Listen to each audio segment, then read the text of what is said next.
was canceled, and the presentation, however, was provided virtually with a community survey, and actually that presentation is still available online. And then in June 24th, LCD or LASAR and staff presented to City Council the background results and recommended strategies that were based on the information that had been compiled to date.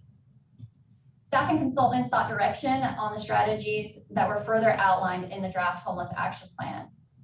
And on August 17th, City staff presented at a virtual public meeting with LASAR on the data collected, an overview of current programs and laws, and the proposed goals and actions. At the meeting and following the meeting, questions and community feedback were collected on the plan. And based on community input and some questions raised, the draft Homeless Action Plan has been updated and reformatted.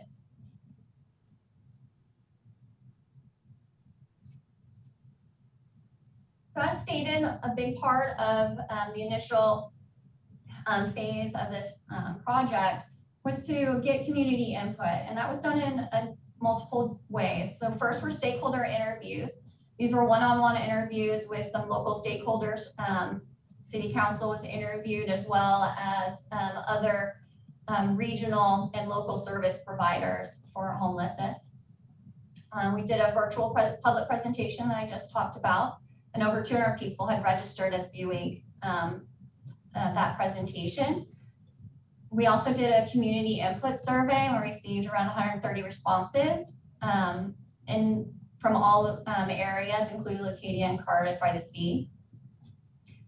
We also did a lived experience engagement where we did one-on-one interviews with clients experiencing homelessness, or they completed a feedback survey that was provided to them.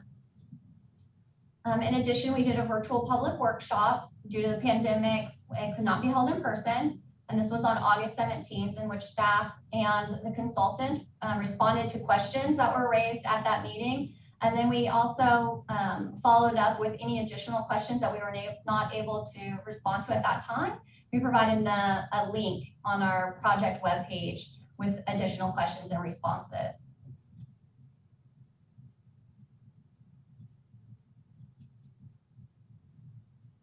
What was learned from the stakeholder engagement is that there's an overall lack of infrastructure to address this issue, and there was a need for a comprehensive plan and local leadership to implement. There's a lot of strong opinions and thoughts on homelessness within the community, and there is an overall compassion in the need, but there are concerns on the impacts with unsheltered homelessness. Also, that service needs of some of our high need populations are not being met. There continue to be issues with substance abuse or mental health and other safety challenges. And there was a need for more comprehensive behavioral health care and residential and non-residential options within the city, as well as the region. There is a concern for better services that may attract people from out of the area. And also there is a lack of short and long-term housing options within our community, but also region-wide. There's only 144 shelter beds within the North County region. The community also should build upon its strengths. There are clear opportunities to build on and expand many of our programs, such as the HOPE pilot program that started this year, and I'll talk a little bit more about. So when we talk about homelessness within our city, there is what's called a point-in-time count, and this is actually a federal point-in-time count. It's done throughout the entire United States in January. It was not done in 2021 due to COVID, but this provides a snapshot in time. This is not how many people are served within our community. This is only on that specific time, around 3 in the morning, how many people are counted. And in 2020, there were 47 people identified within our unsheltered population within our city boundaries. And this does include Solana Beach and Del Mar and a portion of our San Diego County that's adjacent to us. And then also the shelter population of 33 individuals. The information that came out from this was about 33% of the homeless population in our area meets the HUD definition for chronically homeless. And about 24% of this population that were counted on that night were transition aged youth, which is between 18 and 24 years old. What's also important to note is the services that are being provided and how many individuals are being served. So there's a number of data points that are out there. And so this is some of the information that we were able to collect from different programs. And so currently, as an example, the Homeless Outreach Program for Empowerment through December of 2020, which kicked off in June, has served 110 individuals during that time period. Also, of note, Scripps Encinitas Hospital, as required by state law, is tracking the number of individuals that are homeless, that are patients, and they're tracking how many admissions. And so 473 individuals stated that they were homeless throughout the year of 2019 here in Encinitas.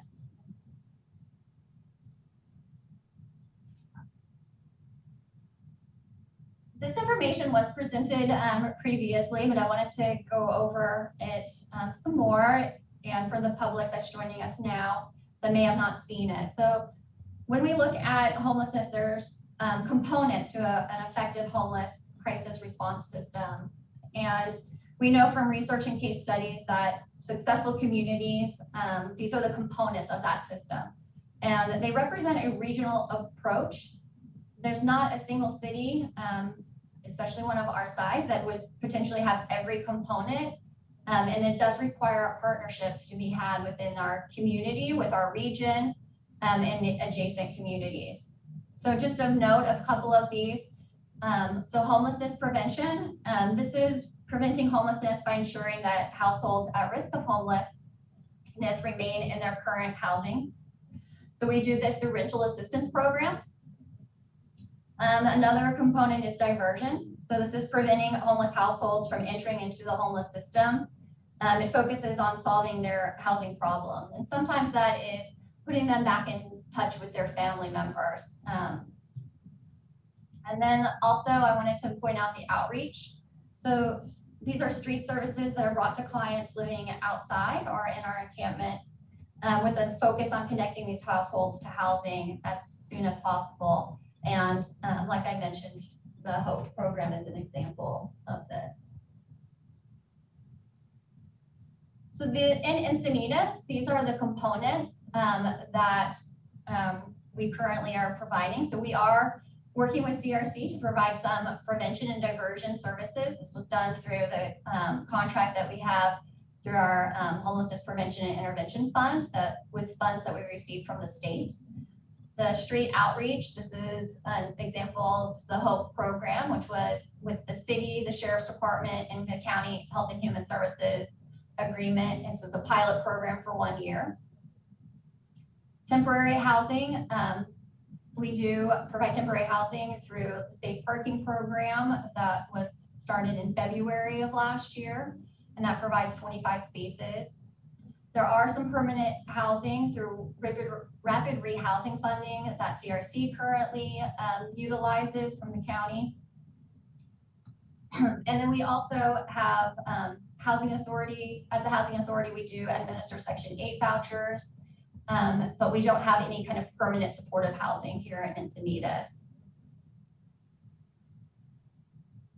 So these are just some of the other efforts going on. I want to specifically note in engagement activities. While the city does not necessarily fund all these activities, they are occurring, such as our faith-based organizations are providing meals as well as other resources within our community to assist with individuals that are experiencing homelessness. Also, our school districts and Mira Costa College also provide services to this population. So as part of the process, we did identify what are the potential gaps. So once we understand what the needs are and the current efforts, what are these gaps and how do they lead into our goals and actions? So I'm just going to highlight a couple of them. We've kind of talked about them already, but there's not a comprehensive data source on our local efforts. So, collecting information, understanding what our population is a need so that we can better allocate our funds. Also, the dedicated coordinated street outreach, while we started this program, it is a pilot program, and it has been successful in linking individuals that are currently unsheltered to a housing solution and or the resources to move towards a housing solution. Also of note, we talked about medical respite or step-down care, as well as behavioral health assistance. And then also the need for community engagement and education. There's a lot of questions out in our community, and there's definitely a need for addressing those questions. And then also a stronger need for regional partnerships as well as local partnerships to address homelessness. So from those gaps, we did identify 3 goals. They have overall since August stayed in the same subject matter. We just basically outlined with words what they really encompass. So goal 1 is to increase the capacity of the city and the community to end homelessness in Encinitas through the development of collaborative community-driven approach. And I'll talk about some of these actions here in a minute. Goal 2 is to decrease the number of individuals experiencing homelessness through our demand-driven, person-based homeless response and supportive housing services. And then goal 3 is to increase the availability of interim and permanent housing. So within each goal are identified actions that have specific tasks, suggested community partners, a timeline, and potential funding sources. In some cases, the funding sources also identify the eligible recipient of the funds, because in many cases, the city is not eligible to receive these funds. The tasks do not encompass all potential tasks that may be identified in the future to implement these actions. These are shorter-term tasks that have been identified based on our current understanding of the need that may grow or change. The overall intent of this plan is to create a framework to respond to these needs in our community. And so the goals and actions are intended to be implemented in partnership with our community members, our service providers, our neighboring communities and jurisdictions.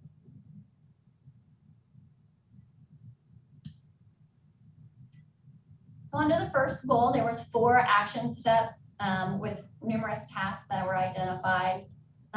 So the first was to establish a set of community-driven actions, and that is focused around this homeless action plan and the adoption of the homeless action plan to provide that framework to move forward. The second action is to establish a housing manager position that would work to coordinate and manage homeless services in Encinitas as part of their position. Also, this housing manager would be working with our affordable housing program. Number 3 is to establish working groups, creating those networks as well as establishing those relationships to help us better understand what the need is and then how to address those needs through those partnerships. And then also to identify, collect, and utilize data to inform decisions and to identify what data needs to be managed maybe a little differently. We've already began that discussion with the Regional Task Force on the Homeless that does collect and report on a dashboard data collected through, it's called HMIS. It's a management information system. So under the second goal, there are another 4 action steps that have been identified. The first one is to ensure that outreach is empathetic to the conditions of those experiencing homelessness. And this is done through a number of different ways, one of those of which we identified as a continuation of the HOPE program and or extension of that program beyond, currently we have a social worker, but also to get assistance with a case manager and or a social worker from behavioral health or mental health experience. Also to enhance our interim housing system capacity and operations of an emergency shelter in our area or in our region. As noted, we only have around 144 beds for emergency shelters, and so to expand that. Also, to enhance our healthcare services, so both physical and mental health for individuals experiencing homelessness. This is done in collaboration with our current healthcare providers within our community, as well as with the county to match resources and needs. And then also to develop measures to address our own approach to homelessness and to expand the community engagement and education, as well as establish policies in which, for example, to approach encampments within our communities.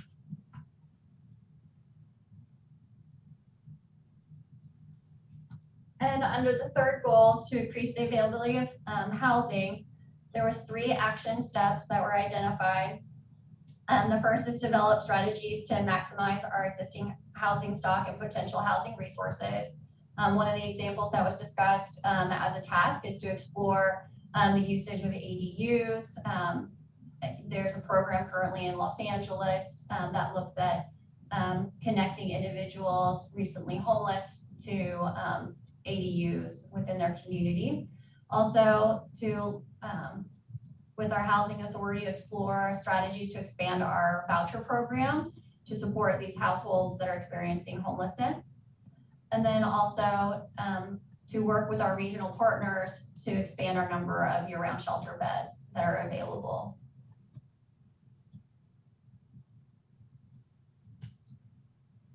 So staff recognizes that the city residents are passionate about the issues of homelessness. And while some believe the city should expand services and support for persons experiencing homelessness, others are concerned that these services and support could encourage expansion of the population of the persons experiencing homelessness within the city. This plan was developed to address the need within the community with the goal of reducing the number of individuals that are experiencing homelessness, and to ensure our safety and welfare of individuals experiencing homelessness, our residents, and our businesses. Staff is recommending that City Council adopt the Homeless Action Plan and to provide direction on the action tasks identified for the first year of the program, including to direct staff on the approval for a housing manager that would lead the implementation of this Homeless Action Plan. Also to allocate, we would be looking to allocate CDBG funding in the near future for a caseworker or social worker with behavioral health experience to assist with our HOPE program and to expand the services being provided. And then also develop community education and engagement resources within our community. And then lastly, any other direction as related to the Homeless Action Plan provided by City Council. We do have 2 additional short presentations that I wanted to make sure the community was aware of, the status of, as well as City Council. So Chris Olsen is available, and he's going to just provide a short presentation or just some words about what about the safe parking program that's currently existing, and it will expire on May 31st. And then also Steven Gonzalez, our social worker with the HOPE program, was going to be on the call today, and unfortunately he's sick. So I'm going to talk a little bit more about the HOPE program that started in June that also is only for a 1-year time period currently. But Deputy Wells is also on the call to answer any questions about that program. But I'll go ahead and let Chris just give a little bit more information about the safe parking program. Thanks so much, Jennifer. Hi, good afternoon, council members. I'm Chris Olsen, Director of Public Policy and External Affairs for Jewish Family Service of San Diego. JFS is proud to partner with the City of Encinitas and Leach Tag Foundation, where we're located, where the safe parking program is located in Encinitas, to operate safe parking as a critical piece of the city's homeless action plan. As was discussed in the staff presentation, the safe parking program in Encinitas is funded by the California Homeless Emergency Aid Program, HEAP, and it's operated by JFS of San Diego to provide people experiencing homelessness a safe place to sleep in their car for the night, along with case managers and housing specialists to help individuals and families move out of their vehicles and into more stable housing. The program also provides hot showers, hot meals, and help accessing benefits and other resources. For the majority of people in the Safe Parking program, it's their first time experiencing homelessness. Most have some source of income and just need a little bit of assistance to get themselves and their families back on their feet and into a home. And these families and individuals of all faiths, background, and ages, some are seniors living on fixed incomes, some are parents who lost one of their multiple jobs, and some are students who don't have a place to live anymore. A maximum of 25 vehicles and households are served at any one time at the lot. Last month, 27 different households were served in the program. It's still a maximum of 25, but cumulatively 27 households were served in the program over the month. And when participants exit the program, we enroll a new eligible vetted individual or household into the open space. The Safe Parking program in Encinitas has served 79 people from 72 households since launching in February of 2020. And if I'd like to just take this opportunity to share a personal story of one of the individuals that we've served. I've changed this person's name for privacy, but this is what they wanted to share. Tammy no longer works due to a health condition and babysits her granddaughter during the day.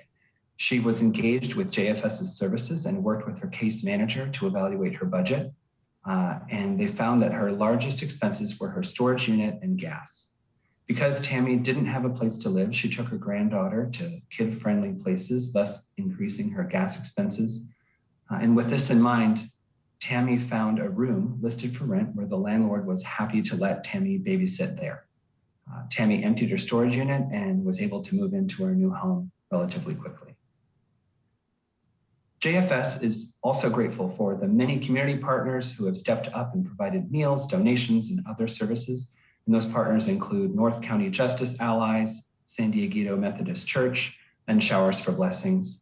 We'd also like to acknowledge the partners who refer individuals and families to our program, including Community Resource Center, Interfaith Community Services, and Miracosta College. Thank you so much for the opportunity to serve the Encinitas community and for the time to share a bit more about our program. Thank you.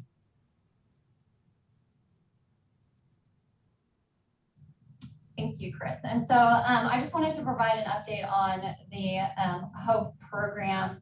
So HOPE is Homeless Outreach Program for Empowerment, and this program started, as I stated, in June, and it does consist of a social worker from the County Health and Human Services and the Sheriff's Deputy's office, and they team up and provide outreach to our community for our unsheltered individuals. So I will receive emails or calls, or will receive through what used to be SeeClickFix information about individuals in our community. And so when we do receive those calls, we do ask that the social worker reach out to these individuals and help address their needs. And so when the social worker does go out, they provide them referrals to different resources, or specifically help them find permanent housing, do a multitude of different activities, and also connect them with the resources that we currently have funded with the Community Resource Center. So letting them know about these different resources that may be within our North County region or within our county as a whole. So as of the end of January, I know I stated 110 was through December. As the end of January, the HOPE social worker has reported that they support 129 individuals with ongoing case management, and that they have been able, in collaboration with other entities, to house 41 of these individuals into permanent housing. So I did want to provide that information. A number of the individuals are have been homeless for a number of years. They Also, through our HOPE program, we do get updates monthly from the social worker on who is being served, and that information is being tracked in HMIS as well as through our own data collection for that program. And Deputy Wells is available to answer any questions that you may have. My understanding is that he is on a different line, but he is available if you have questions about the HOPE program or the role of the Sheriff's Department. And then also Mitch Whitburn from LaSAR is also available to answer any questions that you may have about the data collected to date or background information. And then of course I'm available to answer any questions. And that concludes staff's presentation. Okay, well, thank you very much. I know we have a lot of public speakers, probably at least an hour of public speakers at 2 minutes each, but I wanted to just allow the council to ask any questions or make any comments. I don't see any hands up, so I'll just go ahead and start. So thank you very much for the presentation from staff, and also Chris with Jewish Family Service. Thank you for providing that little anecdote. I think that's always useful to have a little bit of some specifics about how people end up in the circumstance they're in and where the costs are in that person's life and what she's doing about it. So I appreciate that. I think also that, you know, we need to have it out there, and I know this has been stated by Leach Tag, that they don't see that as being the permanent site for the safe parking program forever. And so there will be a need to be finding a different home for that. So I know that Jewish Family Service continues to be committed to the city and really running a fantastic and great program. But if there are other faith-based organizations that are interested in hosting or other similar type of organizations, please reach out to Chris or others at Jewish Family Service about that. My question predominantly goes to the timeline here. So, you know, I see homelessness as one of the most complex and acute and intractable problems that we're facing. And the breadth of the language in the staff report makes it hard for me to see how that is achievable for us, especially without any specific tasks in a timeline. And so, you know, and I'll just highlight, like, establish a set of community-driven actions or establish working groups. Like, who's doing that and how soon are they doing that? And enhance healthcare services, you know, given that we don't provide healthcare and it's the private market or the county that provides healthcare. Increase capacity for emergency shelter, like how is that happening? Who's doing that? So if there's a way for the staff to just put some parameters around that, or if you're not able to let us know when you'll get back to us with some timelines, because, you know, I really would like us to be able to be on a path that has clear steps in front of it. So I don't know if Jennifer or the city manager or somebody else wants to address that.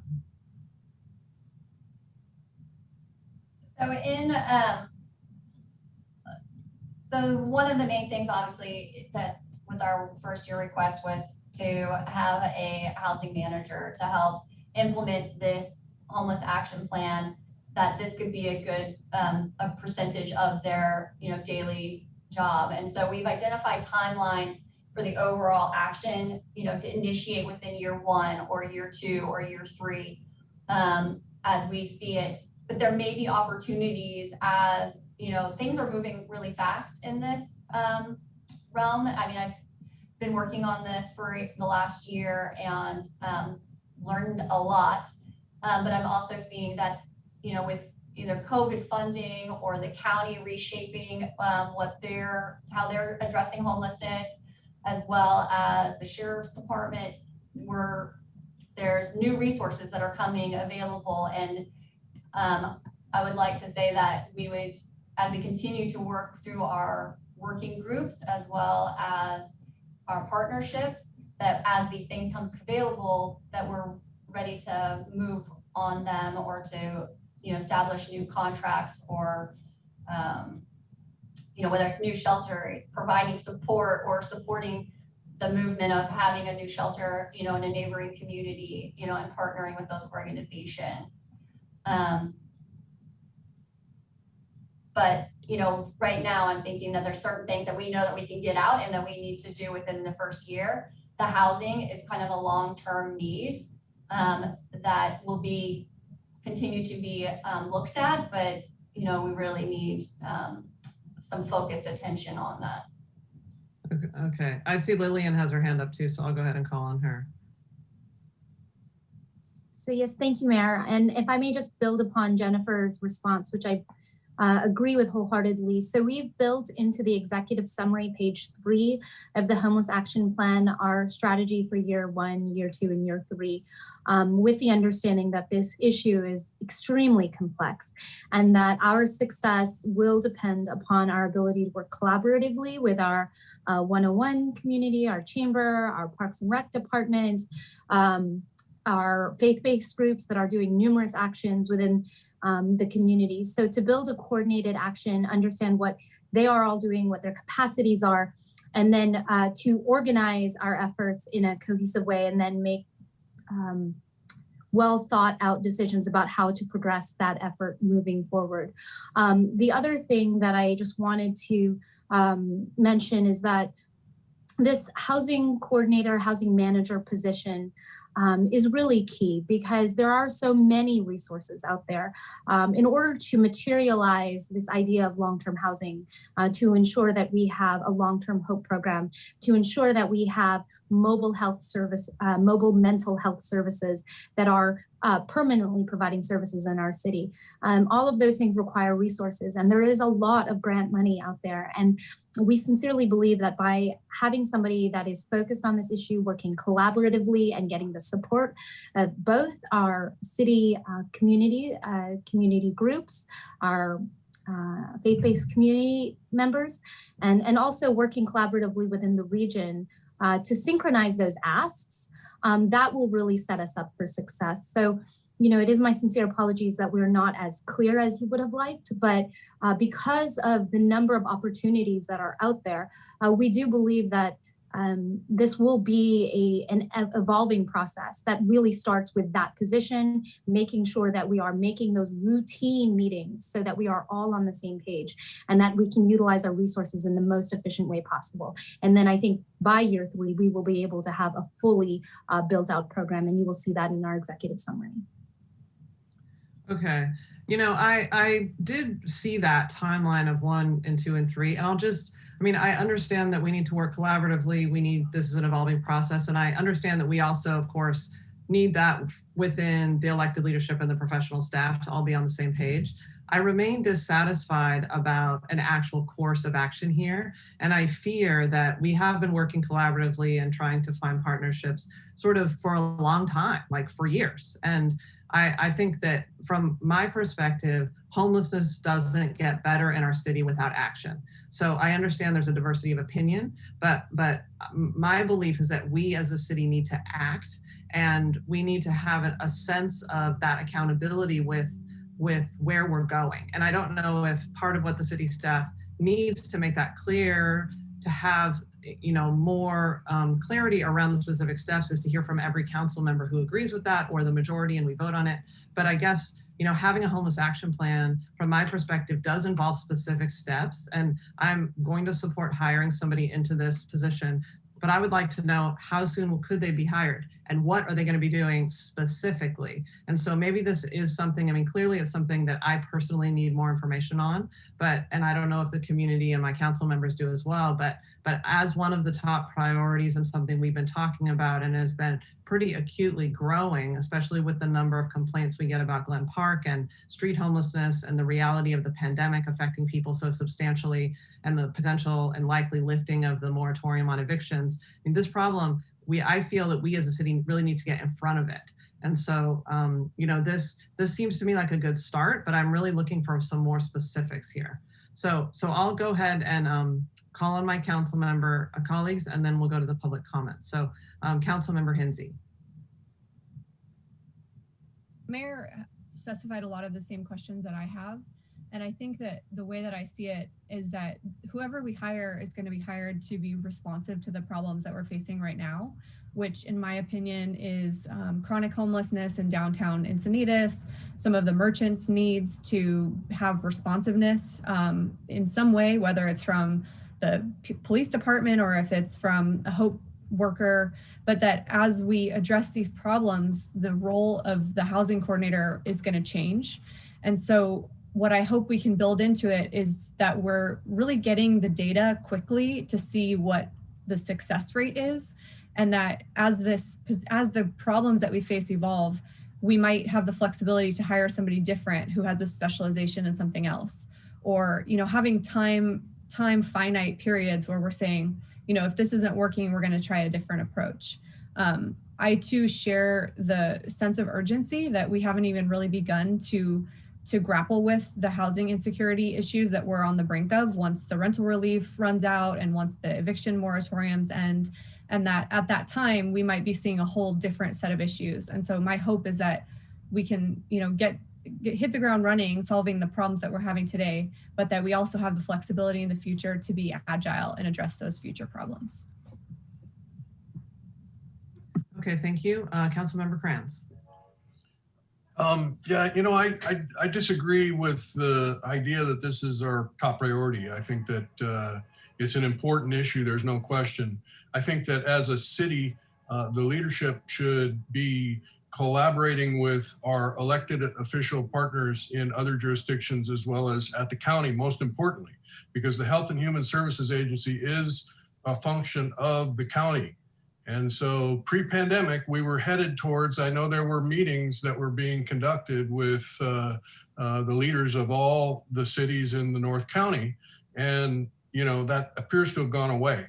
We have a new County Board of Supervisors, and I think that the opportunity to address the issue of homelessness throughout the region is as good now as it ever will get. So, some of what we're talking about in this plan, we cannot do. Our general fund is not geared up to do as a single jurisdiction. And the problem of homelessness is that it knows no borders. And so what we do in Encinitas is going to impact what happens in Carlsbad and Solana Beach and all the surrounding jurisdictions. So we can come up with the greatest plan in the world, but I think that without the cooperation of these other government agencies, we're never going to be able to successfully complete the mission. So I know that the San Diego, whether it's the county or the city, is looking to hire Community Solutions to implement some programs, and I look forward to them doing that. And I would say that as a city council, we should be advocating very strongly for the county to bring resources to bear on this problem. And so it's my hope that as we continue to implement this plan, which I think overall is what we need as a kind of a bit of a roadmap. Now, maybe it's the scale of the map is not as fine as we want it to be. And so if indeed we end up supporting the hiring of a full-time person to focus on this issue, which I hope is a secondary part of their role, because I think the housing issue is the more important issue. So if we get to that point, that would be when I would expect that we could put a few little finer detail on what the course of action, what the most effective course of action might be in all of these areas. Okay, thank you. Councilmember Mosca. Thank you.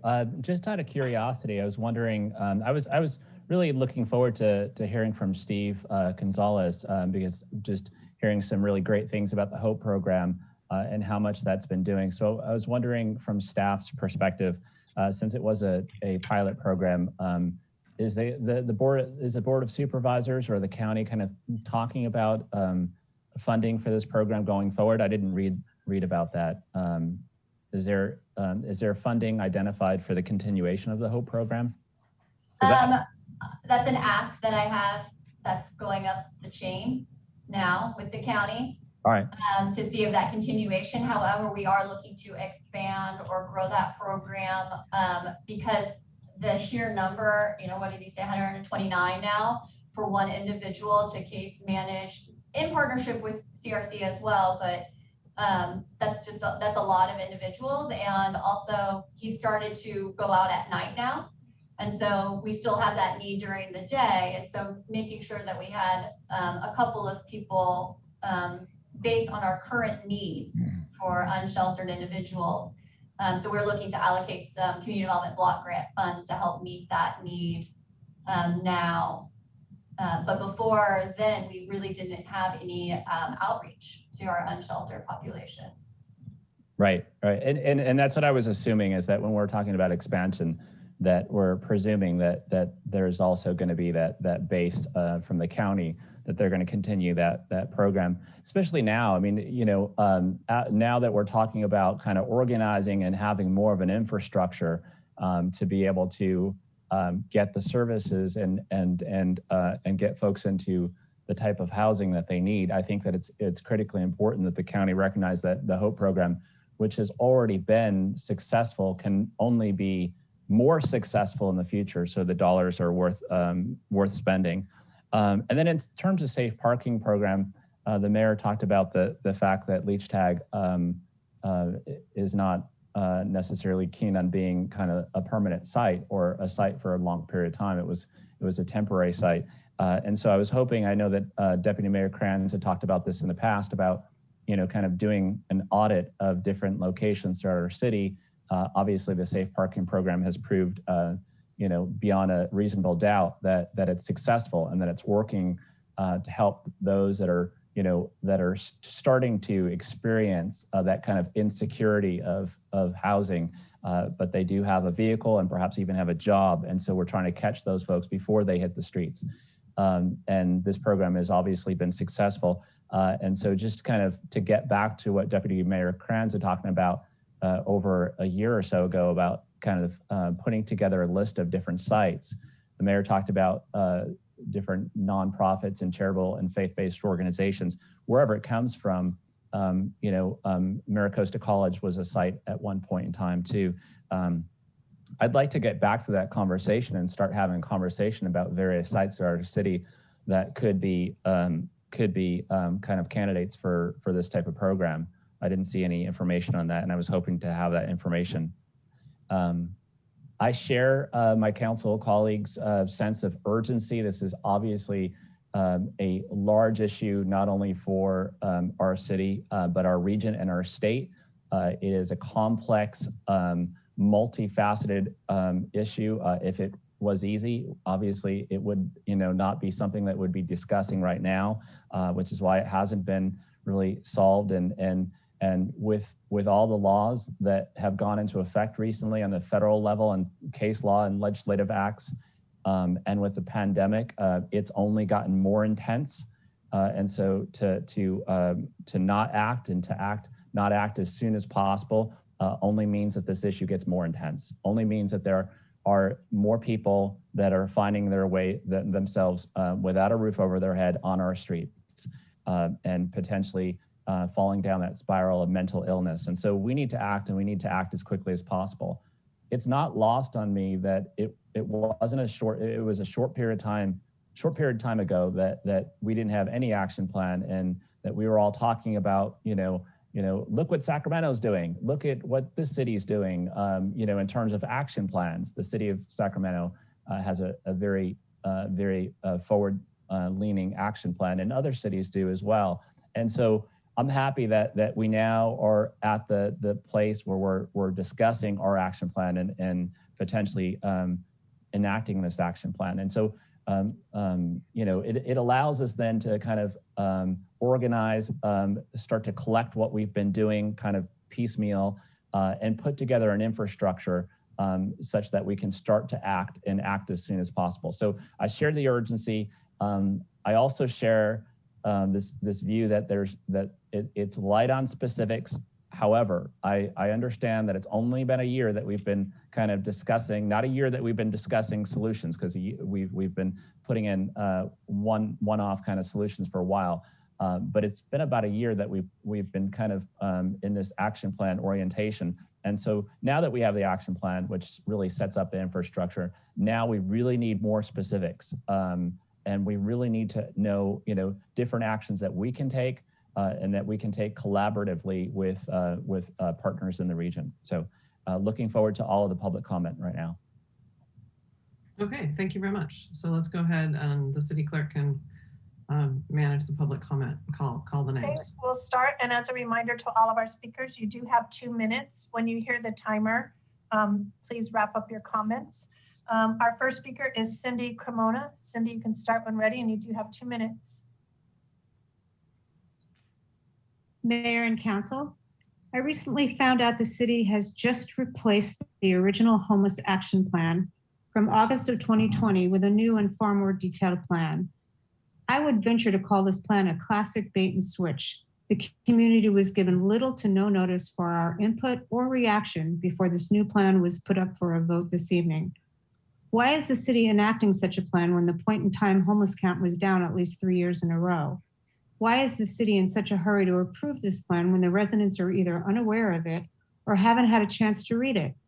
Why isn't the city conducting a community forum to explain why we need this extensive 3-year plan that adds permanent and temporary housing, walk-in drug clinics, and 2 taxpayer-funded permanent city positions? Didn't the city learn from the outcry that rose the last time when it tried to sneak in the homeless parking lot behind the citizens' backs?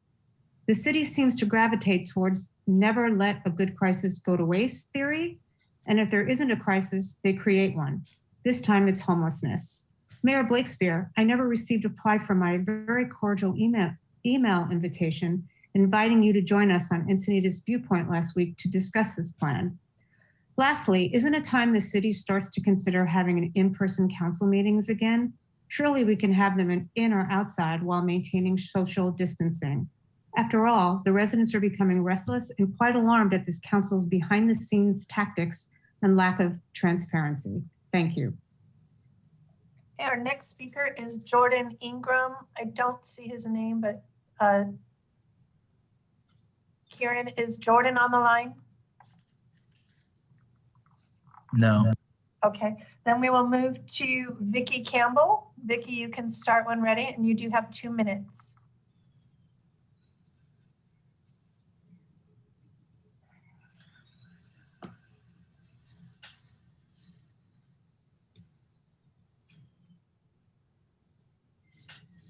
Vicki, can you unmute your microphone? We can't hear you. Can you hear me now? Yes, we can. You can start right when ready. I've been living in Encinitas for about 26 years, and I've noticed that the homeless are becoming more aggressive, more violent, and are becoming more visible to our residents. They've caused an inordinate amount of crime and costs to the city.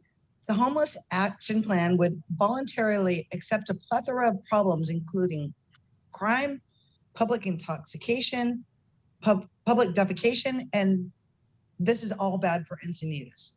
Encinitas businesses are already struggling due to COVID, and homeless people are making it even harder for them. I have personally gone to a restaurant and changed my mind about eating there because I was going to be looking at a homeless crowd of people, and I didn't want to watch that while enjoying my meal. The activity that these people are engaging in includes illegal drug, prostitution, and theft. And they've also been accused of violence. And I've seen numerous calls from public service agencies, including ambulance and police, that it's taking up our resources. When my family came to visit, they had to stay in Carlsbad because the Encinitas hotels seemed very unsafe because of the drug addicts and the criminal vagrants that were staying there. One of them even caused a fire in the hotel, so I didn't want to have my family stay there. This is costing Encinitas tax dollars, and it's causing businesses to lose money. The homeless problem is a state and national problem, and I implore you to refuse this plan, which would cause great damage to the families, tourists, and business owners of Encinitas. The residents of Encinitas do not want to bear the burden of this homeless action plan. I would, in addition, ask the city to step up enforcement of laws and municipal codes against people sleeping in cars, driving unregistered vehicles, loitering, and drinking.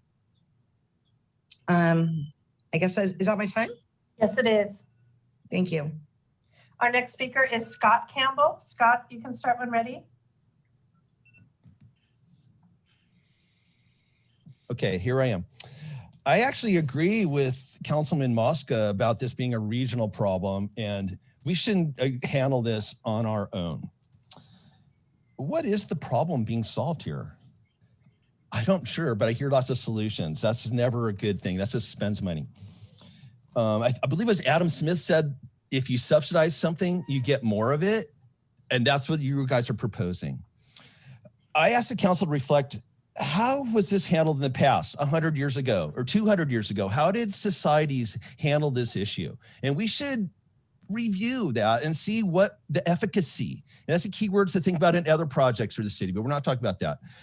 Have any of you council members actually seen homeless people defecate in the street? I have. It's disgusting. And that's a health hazard. And with all this COVID and what our city has done in response to this flu, I think actual human waste is a much, much bigger problem to be dealt with.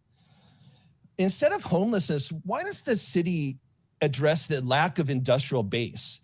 Our neighbor to the south and the neighbor to the north have incredible businesses. We have nothing but homes that pay property taxes, that pay for this. I don't think any of the residents really want to be paying for people that are not registered voters in our city. Councilman Mosca also talked about federal laws and all that. I think that in light of all this stuff going on in politics nationally, we should tell them to pound sand. We should assert our rights. There's state rights, there's county rights, and there's city rights. Just because somebody says there's a problem, not actually demonstrating it, doesn't mean we have to react to it. Ignoring is also an issue. I'm sorry, excuse me, I said that wrong. Doing nothing is also a very viable solution and is usually the best solution because there's no real problem. I also asked the city to, okay, thank you for your time. Thank you. Our next speaker is, let's see, Michelle D. I do not see her on. So our next speaker is Kelly Myers. Kelly, you can start when ready, and you do have 2 minutes.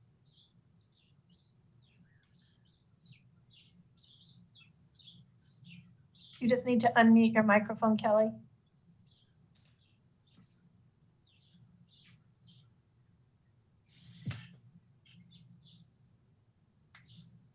Kelly, we can't hear you, so you need to unmute your microphone.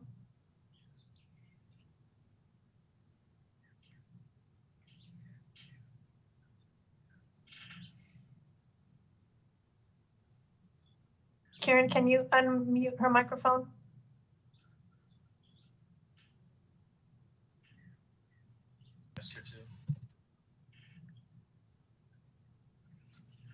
Kelly, I'm going to give you one more chance and then we're going to move to the next speaker and we'll come back to you.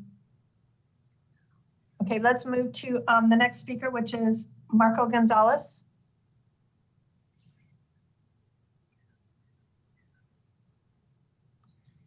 He was on the line. Is Marco not on the line anymore?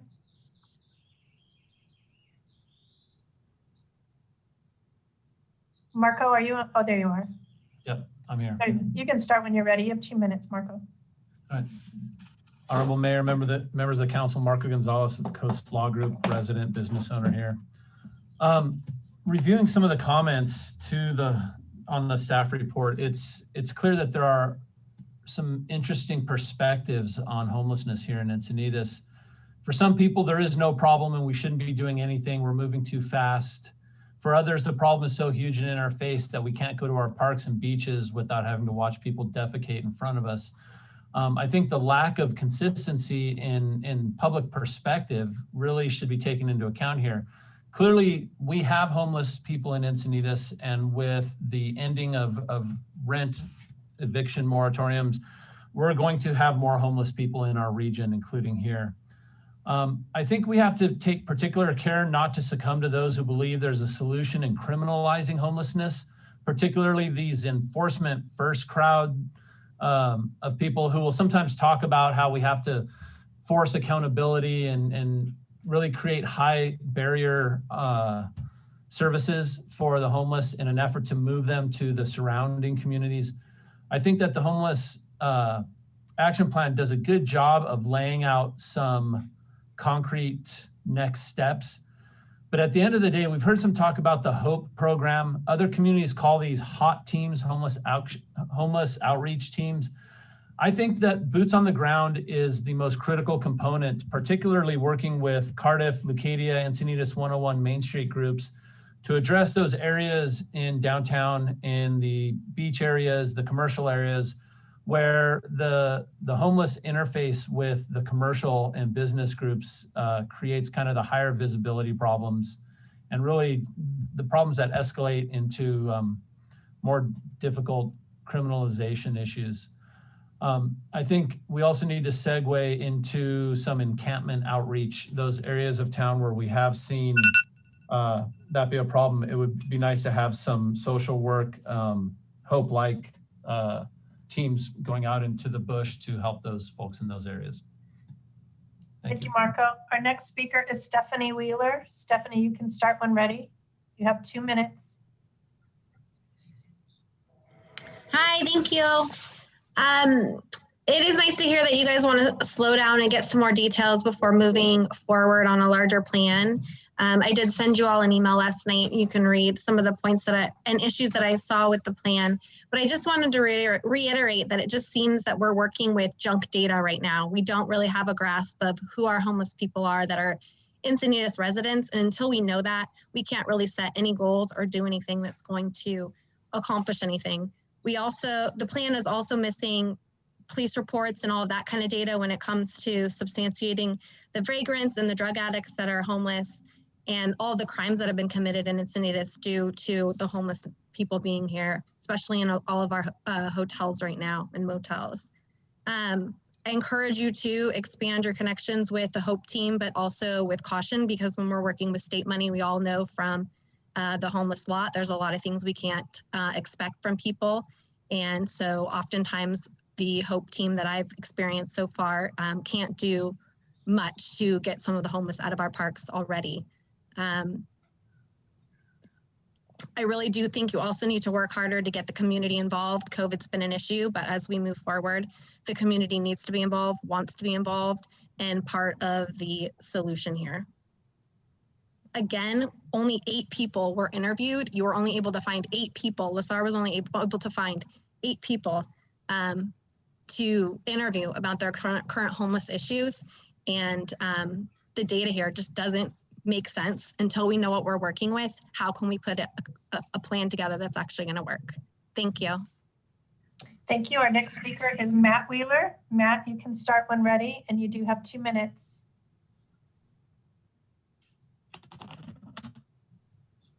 Okay, can you hear me? Yes, we can.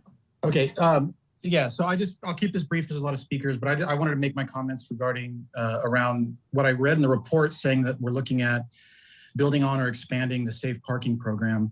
And I know JFS will go on and talk about rosy aggregate numbers over the course of a whole year of the number of people helped, but I have kind of a unique perspective in that I live directly next to the lot and I can see directly into the lot from my home and basically have been able to look at it every single day from my home. And there has never been a single day in the past year where there's been more than 6 to 8 cars in the lot on any given night. So there's a maximum of 25 spaces. We're not even close to utilizing those on any given night. Meanwhile, we all know that there has been a substantial increase in homelessness. Our crime numbers have gone up substantially.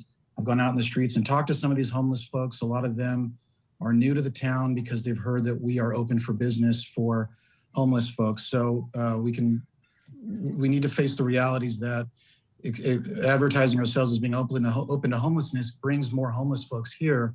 And if we're going to expand, and we shouldn't really be expanding certain services that have negative consequences when the ones that we're using already aren't even fully utilized. So that's it. Thank you. Thank you. Next speaker is Betsy Vaughn. I do not see Betsy. Are you on the line?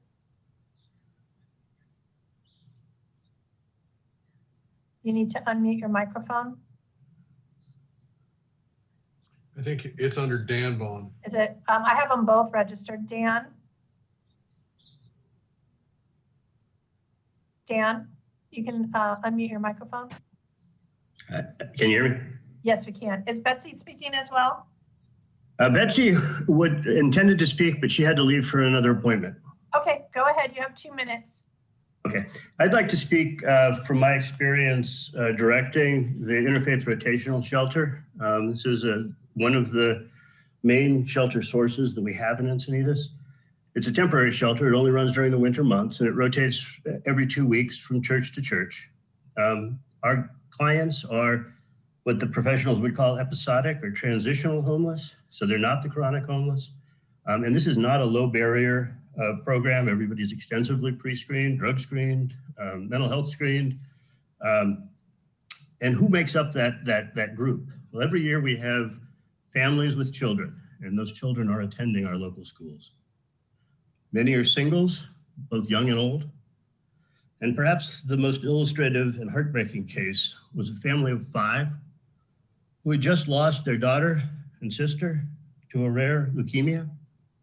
Dad lost his job and his life savings, taking her to doctor's appointments.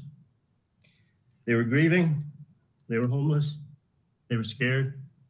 The dad was able to get back to work, the kids back to school. Eventually they were able to save up enough money to get back into long-term housing and on with their lives. But we needed to give them a hand to get through that difficult time. The shelter provides more than housing. We set up to provide that housing with 8x8 pop-up tents in our parish hall, 2 guests to a tent. We provide hosted meals where the volunteers break bread with our guests. But perhaps the most important benefits to this program aren't the caseworkers or wraparound services provided by the professionals, but it's the social interactions among the guests and with the volunteers. This provides intangible benefits of love, dignity, respect, and feeling part of a community. That's the healing services that are necessary to help people get on with their lives. Thank you.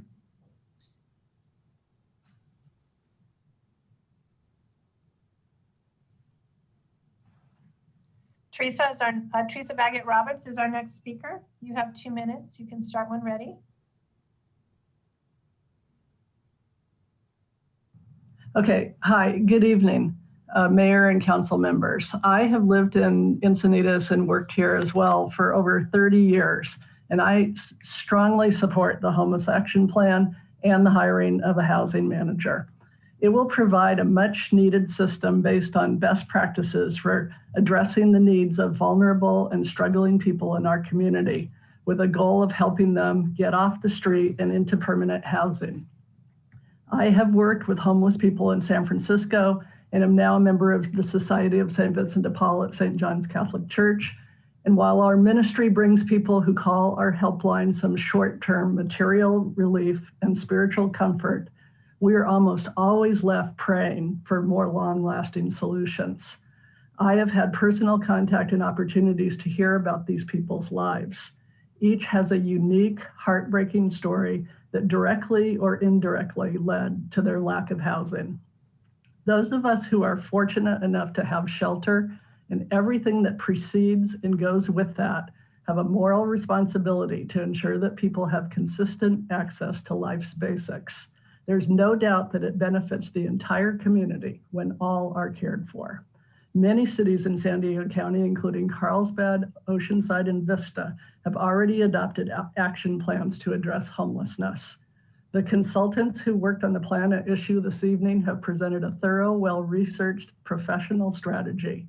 This plan has been in the works for over a year through a transparent review process that I have very closely followed and commented on every step of the way. If my conversations with others are any indication, this homeless action plan is overdue and welcomed by many Encinitas residents. Thank you for your efforts to take the right proactive steps for our city to ensure that what is now a relatively small challenge won't continue to grow. Thank you. Thank you. Our next speaker is James Stivan. James, you can start when ready. You do have 2 minutes. All right, can you hear me now? Yes, we can. Yeah, thank you. I represent the Faith in Action Ministry at St. Andrew's Episcopal in Encinitas. I'm a longtime Encinitas resident, and we heartily support the Homeless Action Plan and urge that it be adopted. The first and primary reason for adopting this plan is to make a public recognition that there is a homeless problem in the city of Encinitas. The staff report and the report from Lazar and the incidental and reports that you received from CRC and from Encinitas Hospital and many community service organizations indicate that there is a distinct population of homeless in our community who very definitely need services. And it's important for you as City Council for Encinitas to make a public recognition of that and adopt a plan that addresses aggressively to try to solve this particular problem. The plan itself, as has been noted by the mayor and council people, is not perfect. It probably does need some more specific action timeline and guidance and more specifics, but it's a good plan. It's been well researched and it has goals and actions that will address this particular problem. We do emphasize and echo the request from staff that your action, number one, would include the hiring of a housing manager who would be responsible for administering and implementing this plan and generally dealing with problems of homelessness and affordability of housing in the Encinitas community. We think that in addition to what's outlined in the plan, there should be an emphasis on looking for the potential for development of sustainable, permanent, low barrier housing. Thank you. Thank you. Our next speaker is Theresa Beauchamp. Teresa, you can start when ready. You have 2 minutes. Can you hear me? Yes, we can. Hi, Honorable Mayor and Council members. I'm a 33-year resident of Encinitas and have practiced medicine in North County for over 25 years. I support the City of Encinitas Homeless Action Plan that holds housing first as its underlying principle. During my years in patient care, I saw many cases of deteriorating mental and physical health due to unstable housing. I'm a member of Encinitas for Equality Housing Committee. We exist to promote and facilitate the title, purpose, enshrined in Program 5 of the city's housing element, the affirmative furtherance of fair housing. The homeless plan supports E4E's Housing Committee mission. A key component to this plan is the creation of a designated city staff housing manager. The housing manager will serve as a central organizer to the multiple agencies and Encinitas volunteers that collaborate together to support both affordable housing residents and our homeless community members. The housing manager will be at the ready to complete applications within the often short deadlines when new state and federal grant monies become available. With a designated housing manager, our city will improve its abilities to increase affordable housing and decrease homelessness. The Homeless Action Plan recognizes the multi-generational and diverse nature of our homeless population, which include our MiraCosta college students, senior citizens living on a fixed income, the mentally ill, addicts, and our own children. Many are employed and their wages remain stagnant while rent and housing costs skyrocket. Tenants are at increased risk of homelessness caused by job wage losses due to the pandemic once the moratorium on evictions are lifted this summer. We need to adopt this housing action plan stat. Thank you. Thank you. Our next speaker is Bob Ayers. Bob, you can start when ready. You have 2 minutes.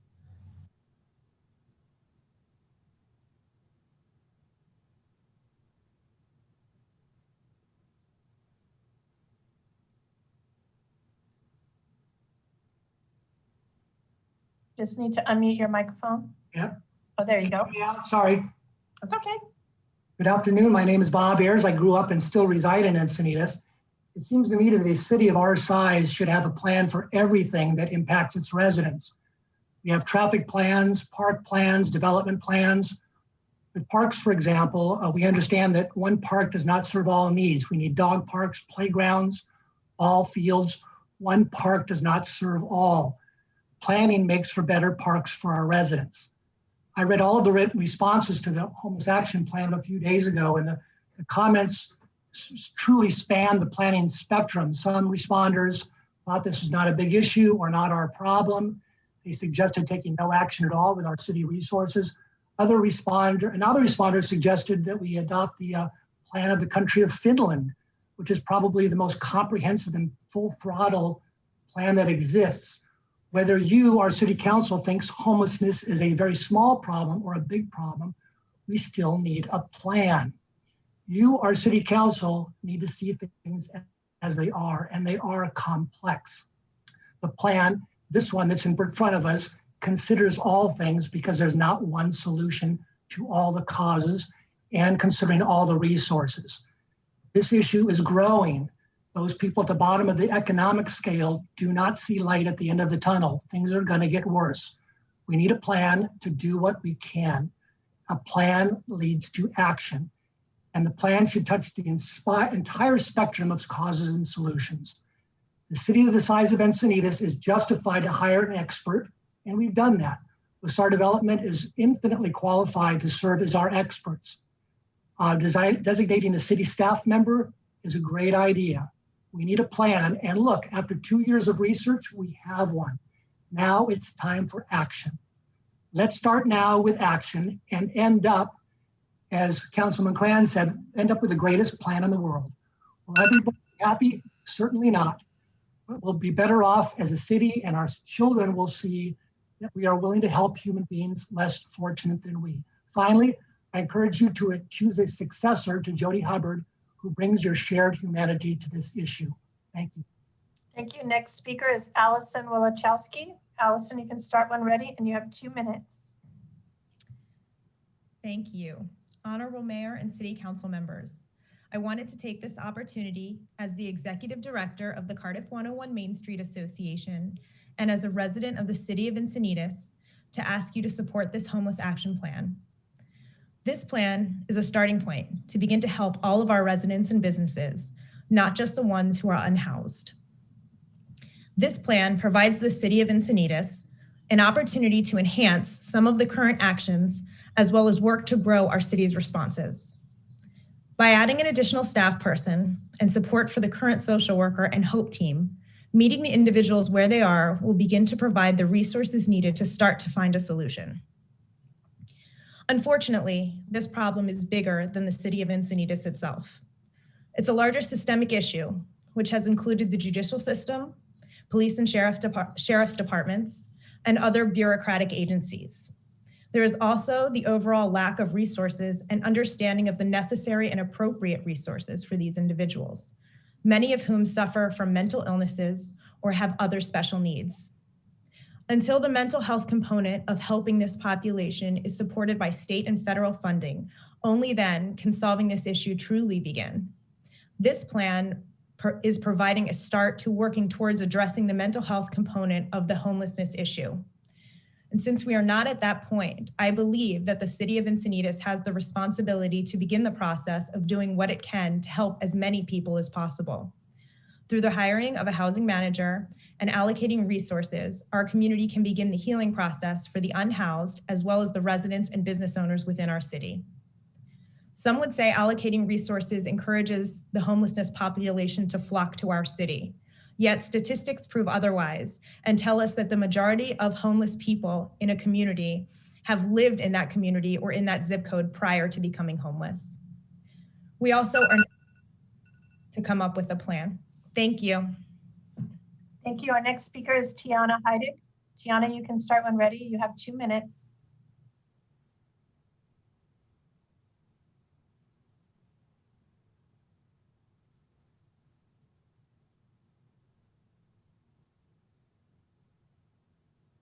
Tiana, you just need to unmute your microphone.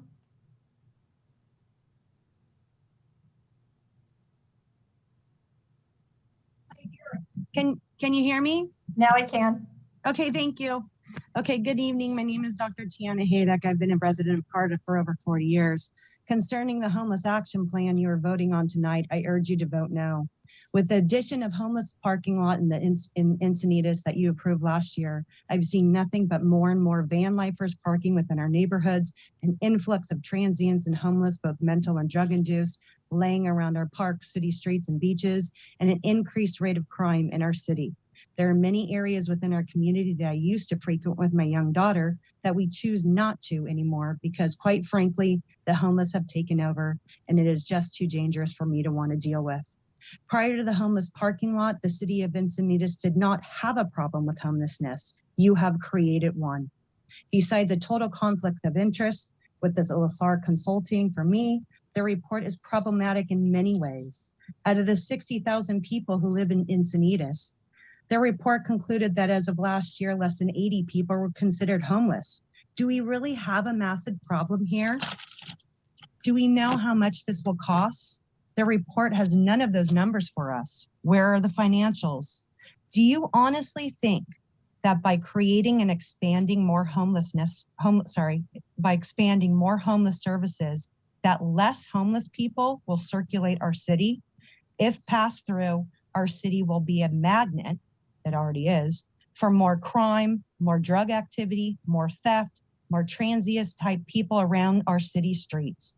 Is this truly what you want for our city? Millions of dollars in funding for the homeless with nothing but failed policies. Encinitas does not need a homeless action plan. This is a dangerous path for the city of Encinitas to embark on at this time. This will negatively impact our community and will continue to bring the type of homeless people who do not want our help. Please vote no. Thank you. Thank you, Tiana. Our next speaker is Chris Brown. Chris, you can start when ready.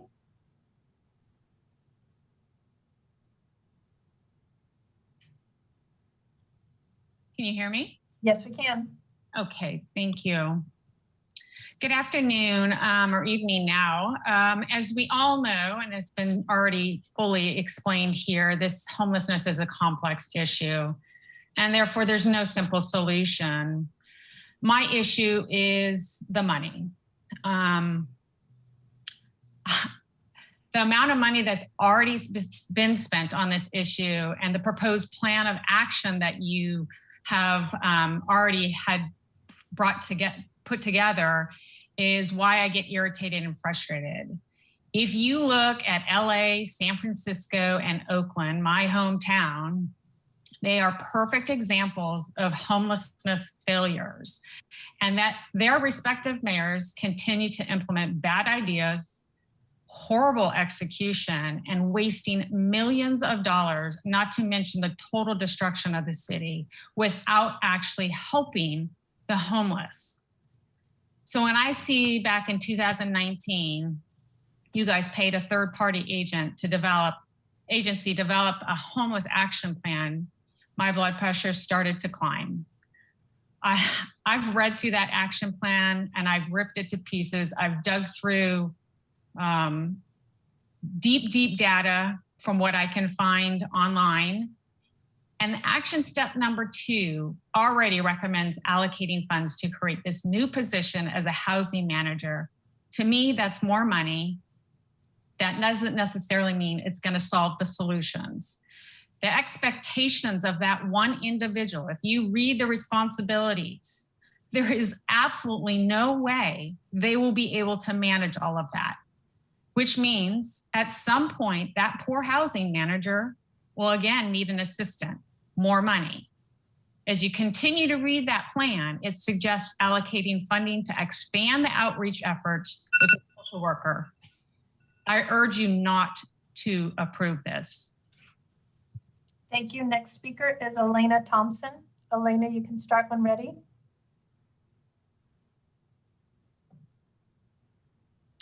You just need to unmute your microphone.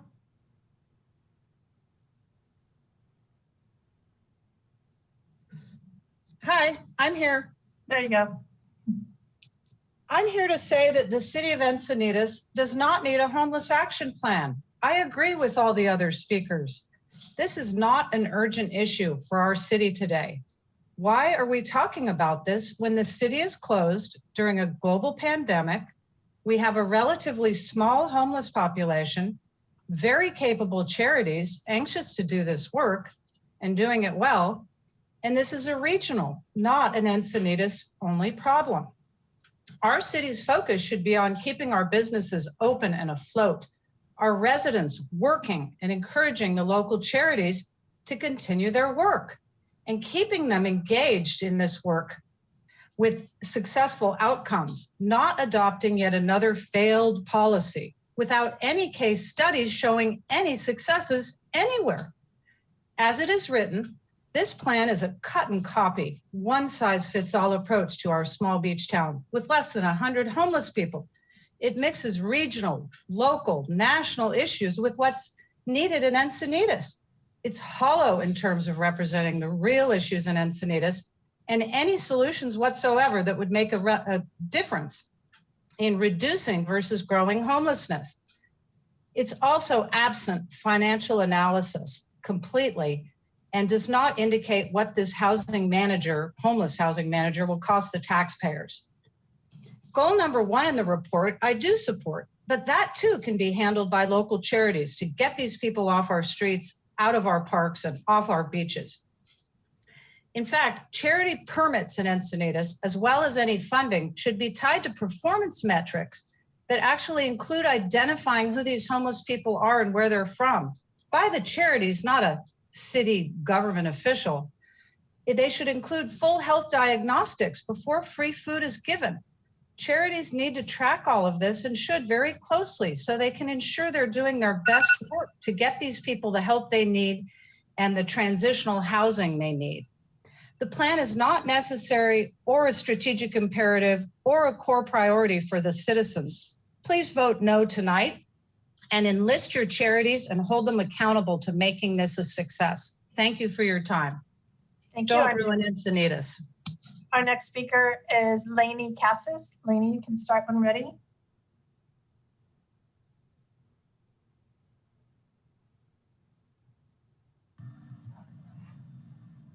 Hi there, can you hear me? Yes, we can. You have Great. Hi there, my name is Lainey Cassis, and I'm a young professional who is starting my career in biotech management. Despite having an MBA, having served our nation through the Peace Corps, even I am nervous about being able to afford to settle down here. I'm a member of the grassroots nonprofit organization Encinitas for Equality. The mission of Encinitas for Equality is to educate, organize, and mobilize our community to work in allyship with our BIPOC neighbors in Encinitas and neighboring communities. Our desire is to build a community that fosters, supports, and protects diversity and engages our community to demand equity and collectively ensure social justice with particular reference to marginalized groups. In reading the draft Homeless Action Plan, we were particularly interested to note that while BIPOC people constitute 0.8% of the population of Encinitas, that group represents 15% of Encinitas's homeless population. We appreciate that the city is entertaining the Housing First approach that appears to reflect best practices in the provision of homelessness services. This approach, which holds harm reduction as a key value, reflects to us a belief in the innate value of all persons. Addiction and mental illness are widespread realities in American society. The best chance for many persons who are experiencing homelessness begins with placement in a safe place with access to services and which will afford the opportunity to stabilize their lives. This issue is personal for me. My own father combated addiction, mental illness, and intermittent homelessness. I benefited from resources which were grounded in a belief that sometimes families need a hand up to shift the course of the next generation. I suggest Encinitas is that kind of community. I appreciate the thoughtfulness and comprehensiveness of this homeless action plan. Thank you. Thank you. Our next speaker is Rebecca Palmer. Rebecca, you can start when ready and you have 2 minutes. Good evening, Rebecca, Chief Program Officer at Community Resource Center, and speaking in support of the adoption of the Homeless Action Plan. This plan maps out the necessity of a coordinated approach and a framework to support individuals experiencing homelessness in Encinitas to progress on a path to safe and sustained housing. It includes the necessity of increased availability of more affordable and attainable housing in our community. Even with Encinitas' increasing housing placement rates, it does not automatically or magically reduce homelessness, as it is a complex social problem and cannot be solved only through better technical solutions, but instead, it requires communities needing new skills for more flexible and collaborative problem solving. We must and we can do better. There's a lot of money available to do this. The governor's budget alone in 21-22 spending plan allocates $8 billion in housing resources and $2 billion in homelessness resources. However, for success, it requires a specific strategies on the best ways to leverage these resources and reduce the fragmentation that exists presently. There is a national model that is proven and now becoming available to San Diego. The County of San Diego and the Regional Task Force on the Homeless are now engaging with the agency Community Solutions in their successful Built for Zero model, which is designed to help communities count down to zero homelessness. It is a complex challenge that requires a clearly defined end state for communities to shoot for. More than 80 communities in the US are redefining what is possible in the movement to end homelessness. We do not need to recreate the wheel. We do need to commit to collaborative solutions and harness the expertise and the funding that does exist. Let's become one of these successful communities. Let's make sure that Encinitas is at that table. Thank you for your initiative and the plans to tackle this together. Thank you. Our next speaker is Kim Piker. Kim, you can start when ready.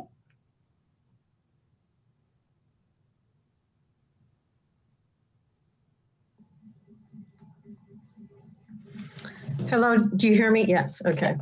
I'm with Keys for Homes. We're local residents who advocate for the building of affordable homes in Encinitas. We support the adoption of the Homeless Action Plan, especially as it relates to increasing affordable housing in Encinitas, because people who experience homelessness ultimately need a home, and so we should do our part. While the cause of homelessness is complex and varies from person to person, our regional and local housing affordability crisis is often the root cause of homelessness. Without a strong financial footing, some community members are living one paycheck or one car repair or one medical emergency away from homelessness. The Homeless Action Plan provides for a more cohesive and coordinated framework to help our community members that are currently or may experience homelessness to find their path to safe and permanent housing. That said, Encinitas can't address homelessness in a vacuum. For instance, as a city, we don't provide mental health services and we contract with the county sheriff or law enforcement. So we support implementing a coordinated approach at both the local level and regional level, state and federal level as well. We also support the use of real-time data to inform decisions to ensure people are better off because of the services provided. And when the data tells us that a particular course of action isn't effective, then let's learn from these experiences and prudently change directions to achieve a more successful outcome. There's two last points related to the actual implementation of the plan.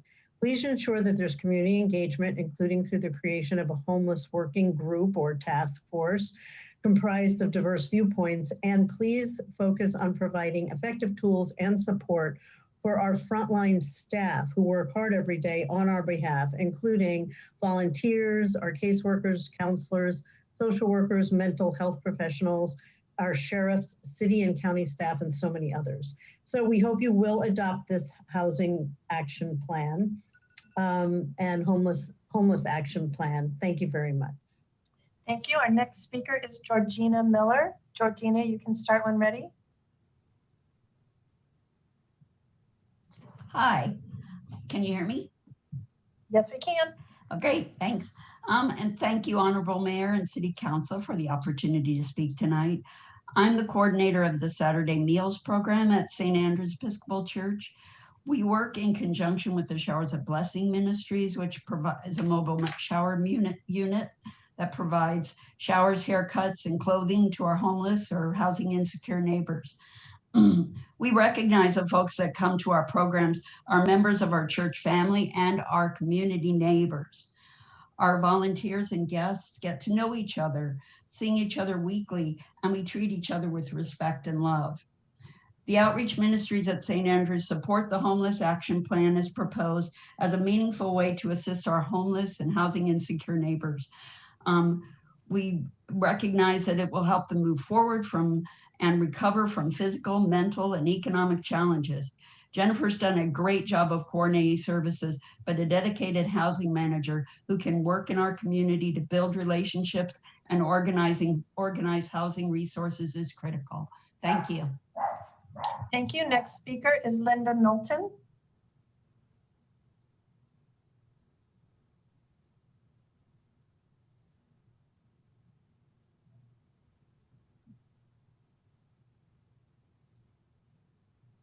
Linda, you just need to unmute your microphone.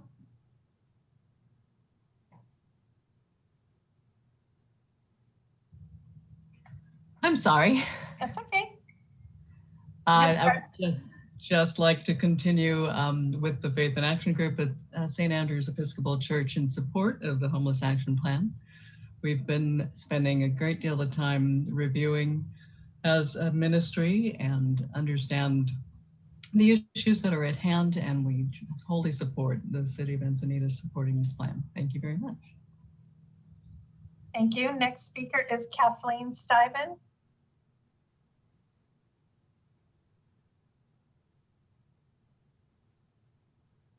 Let's see, I don't see Kathleen on there. I see James. James, is Kathleen going to speak?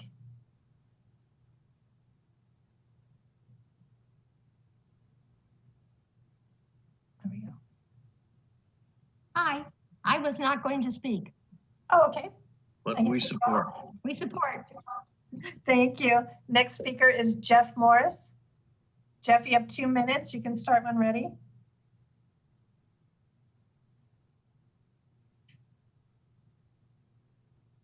Jeff, you just need to unmute your microphone.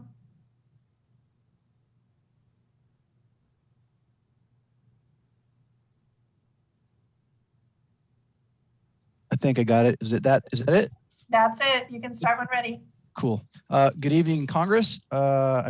City Council. Let's see. Okay, I got 2 minutes. Hold on, let me get a timer on this thing.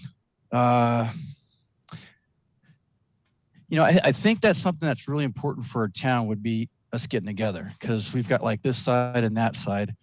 And I've spent a lot of time on this because I care, not because I'm like, I don't care. I've been doing this for nearly a year and a half following up because this means a lot to me, and I believe I can have a big impact. But we have some conflicting numbers. Encinitas Watchdog, that's who I'm with what LaSar has. So I'd maybe like to get together and discuss those. But really quickly, I'm going to fly through this now.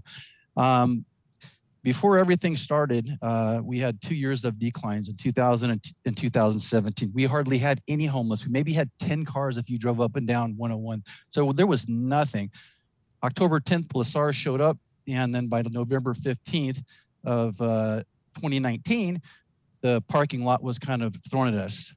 So we were told there would only be 25 cars, but by December of that, 1 month later, I think the numbers tripled according to our count. Going into 2020, March, we had COVID, which is the greatest pandemic in American history in our lifetimes. And we ended up filling up 5 hotels and bringing them all these sick people, contaminating everybody from all over the country. So I thought that was a little bit, I hope they get sent back to where you guys brought them from, because they weren't residents here. I have everyone's driver's license plate and everybody that lives in all 4 of those hotels. I haven't been to the Portofino. Let's see. So we have 4 hotels. We had 1 abandoned hotel filled. The regional task force came out with numbers. And in 2019, guess what? The numbers went down again.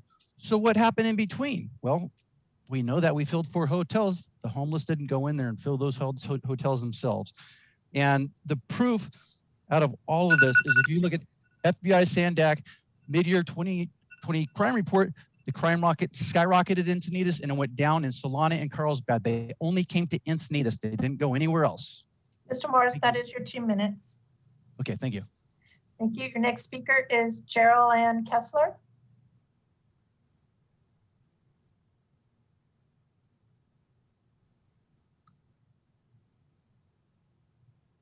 You just need to unmute your microphone so we can hear you.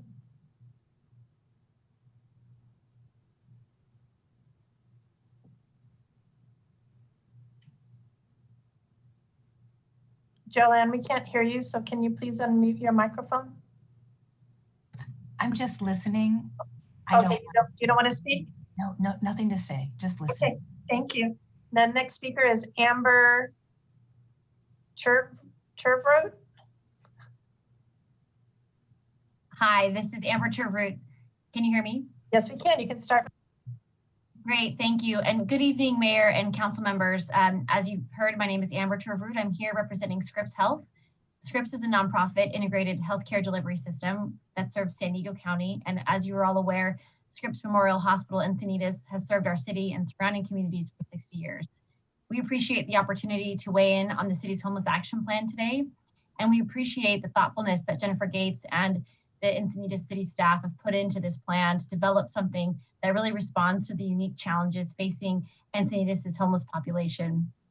City staff has given us the opportunity to talk with them about our experiences with Encinitas' homeless population and share our insights into the gaps we see in the community for homeless services when we're trying to discharge patients who are no longer in need of medical care into proper settings.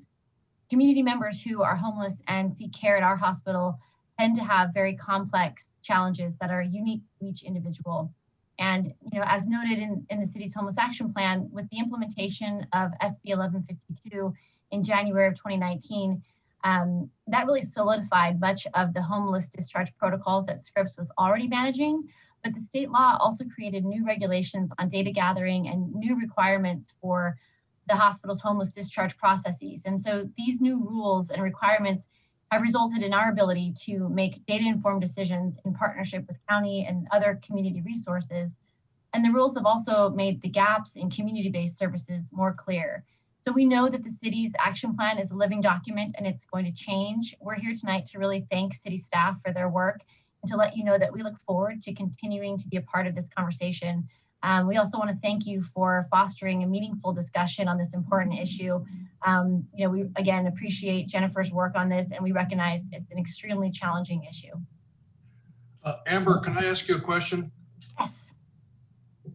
Amber? Yes, I'm still here.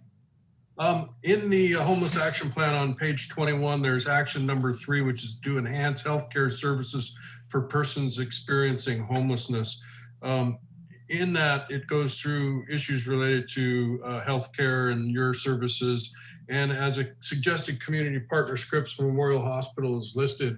And is it, are you able to say whether you think that Scripps would in fact become a community partner with the city to address the issues that are listed in that particular action? So we spoke with Jennifer, and I'm not sure what version of the language you're looking at, council member, but in the original staff report, there were some changes that we were seeking with respect to the language itself.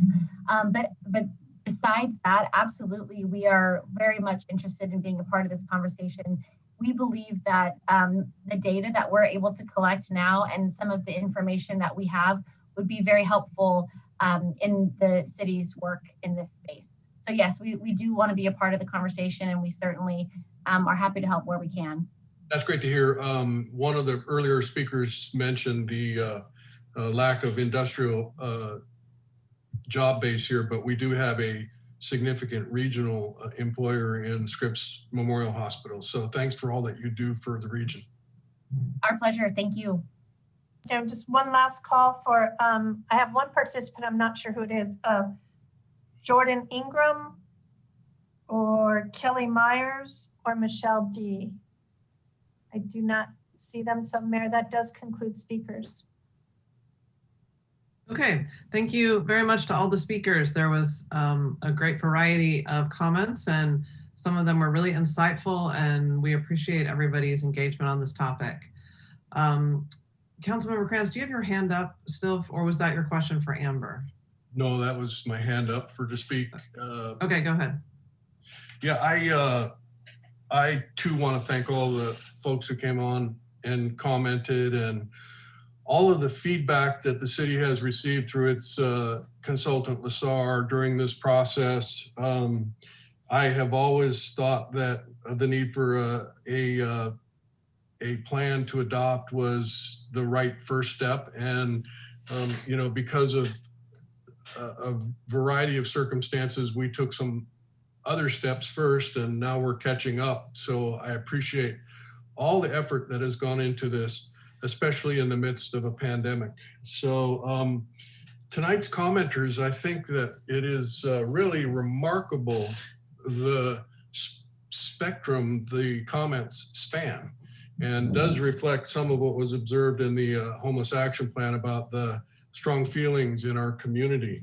But when you take Dan Vaughn's comments and the Stivan's comments and the Faith in Action people and the St. Vincent de Paul folks, and you compare them with the other people who really vehemently oppose doing anything for the homeless, it's just remarkable, the difference that we see. So it is a challenge to try and to bridge the gap between those two groups. But as a longtime member of St. John's Catholic Church and a participant in St. Vincent de Paul programs, it is my faith that calls me to take action to implement this program. So I look forward to the hard work ahead to not only get the program implemented, but also to try and address some of the concerns that the people who oppose the program and the plan might have. So the one thing that I have been impressed with the plan is, you know,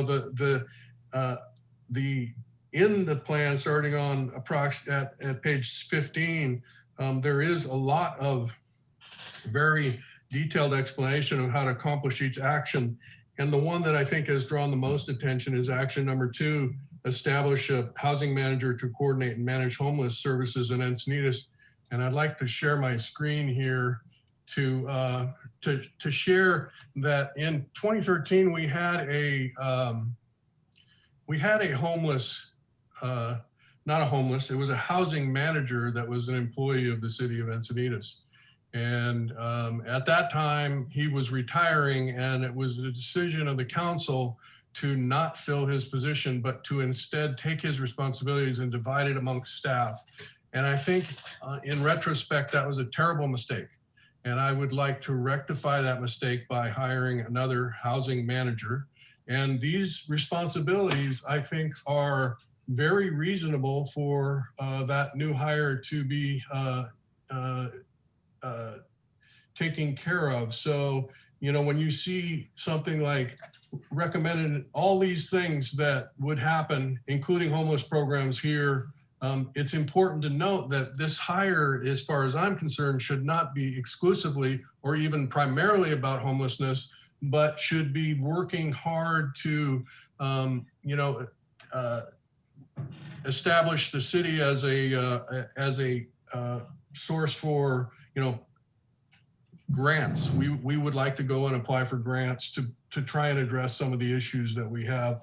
This is a long description. I got this from the human resources manager. That was the job description of the previous employee. I think it's a great place to start. And I do hope that, you know, even though we are going to address a lot of the budgetary issues at a later meeting, I do think that it would be worthwhile to begin the process of recruiting for the position. So the sooner that happens, the better.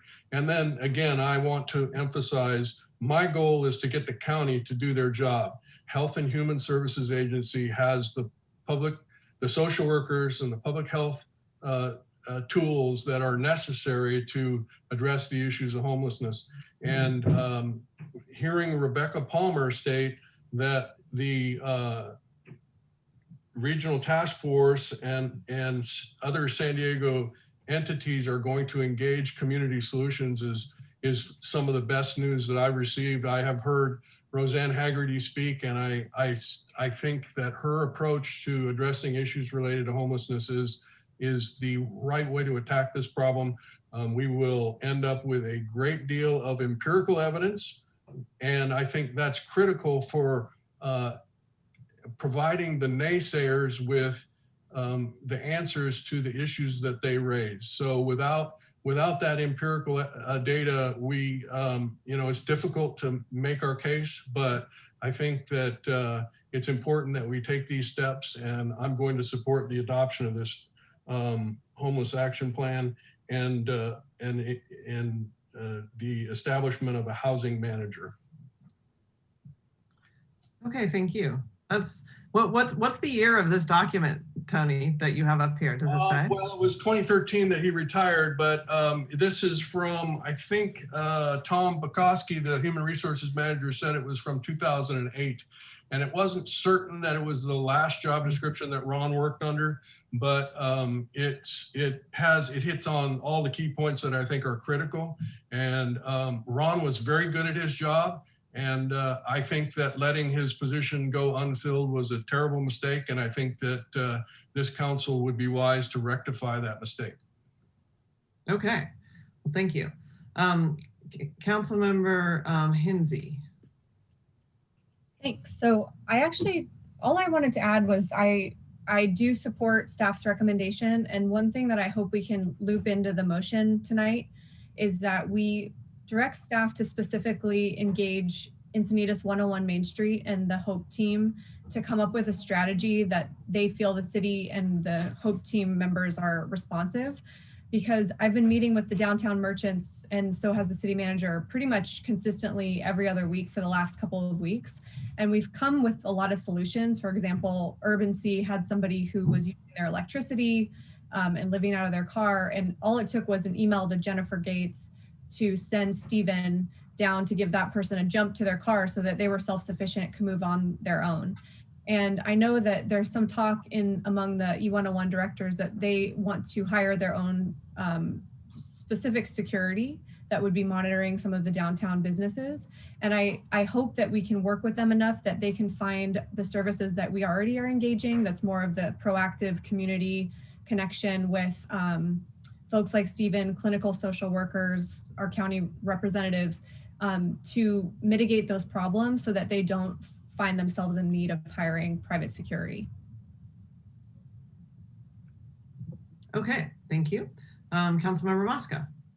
Yeah, I almost imagine that Deputy Mayor Kranz has these like binders and boxes of documents in his house. I mean, like it must be like a total pat rack. He just has every meeting you have some historical. Trust me.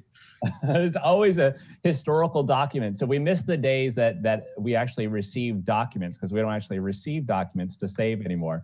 So good on you, Tony, for always giving us a historical lesson on what happened before. So I too want to just say thank you to all of the public speakers. It does demonstrate the breadth of opinion here and the passion. It really is on us to make sure that we're communicating as city leaders as much as possible and leading on this issue. It is a very complex and difficult issue. In the words of Jim Stivan, who spoke tonight, somebody I deeply respect for his intellect and what he does for our community every day. At the very foundational level, this is a statement. It's a statement about the urgency of what's going on with a lot of our residents who find themselves without a roof over their head, without food to eat. It's a statement of the urgency and our desire to make a difference. And as one of the other speakers said, you gotta have an outcome, a place where you want to go, which is we want to make sure that there's nobody homeless on our streets. We want to make sure that there's housing, that there's services available for folks that are finding themselves without housing, without the necessary services. We want to give a hand up. And I think that this is a good first step. It's a framework, it's an infrastructure, it's an ability to address this complex issue, to move forward. I support all of the goals that have been laid out in this document. I support all of the actions that have been highlighted and all of the comments that we've made so far. So it's an urgent matter. The mayor had mentioned, whether city staff needs us to kind of all kind of be very articulate and clear on this. From my perspective as a city council member, it's an urgent matter. I want to adopt this as quickly as possible. I want to collectively organize and not only put in place these actions, but come up with more specific actions that we can take at the city level and actions that we can take to put together a coalition on the regional level, move the Board of Supervisors, move whomever we need to move to get the resources to bear on this issue, which is ginormous and huge, but it's something that we can tackle as a city and as a region. So I will move this homelessness action plan whenever it's appropriate, Madam Mayor. Okay, thank you.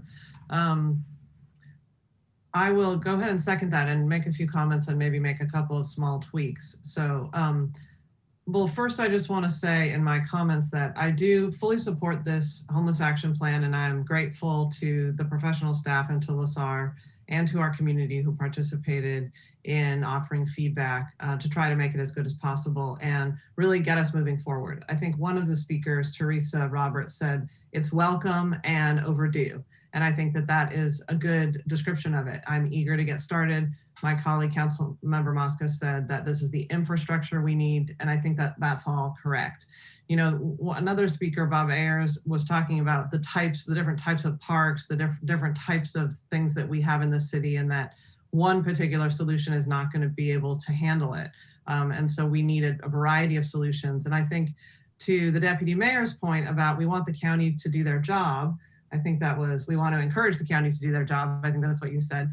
I think that part of the point of this is that when the county, I think the county is on the cusp of doing a lot more on this subject, especially in North County.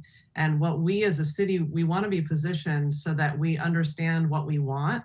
And when they come to us and they say, hey, we could buy a motel in your city and we could provide permanent supportive housing. Do you want that? That we are in the position where we can say yes to things because we've been grappling with it. We identify problem, we identify the possible solutions, we understand what we're solving for, and so we're not back on our heels and saying we don't know, we haven't studied it, we don't know what our community thinks, we need to have meetings, you know. So I think part of this is to say let's get our infrastructure, our staffing, the community and political will all aligned so that we can take advantage of the opportunities that present themselves for us to help solve this. To the degree we can, to do as much as we can to prevent it and to help people who need it. So there were just the couple small modifications I wanted to suggest. One of them came from Council Member Hinsey related to working with the business associations on solutions. So basically, you were identifying, I think, that the downtown is a particular problem. And I think also in Cardiff Glen Park right now, we're receiving quite a few complaints. You know, the Business Association representative, Allison, also has referred to that. And so working with the business associations, I think would be a good thing to add in as a very specific plan forward. And I just want to say one or two speakers referred to this, but I want to just overtly say and have it be clear that we know from the data about homelessness that communities that do not have enough affordable housing, low-cost housing, struggle with homelessness because there's no place, people fall out the bottom and they aren't able to find another place to rent. And so our city's commitment to affordable housing, to finding and creating at least one affordable housing project and more low-cost housing in general for our constituents, for our residents who already live here, for us, for our kids, for our parents, all of that, I think is part of this strategy. So just being really clear on that homelessness is not existing separate from housing. It is all part of the housing struggles that we have in Encinitas that we're trying to tackle.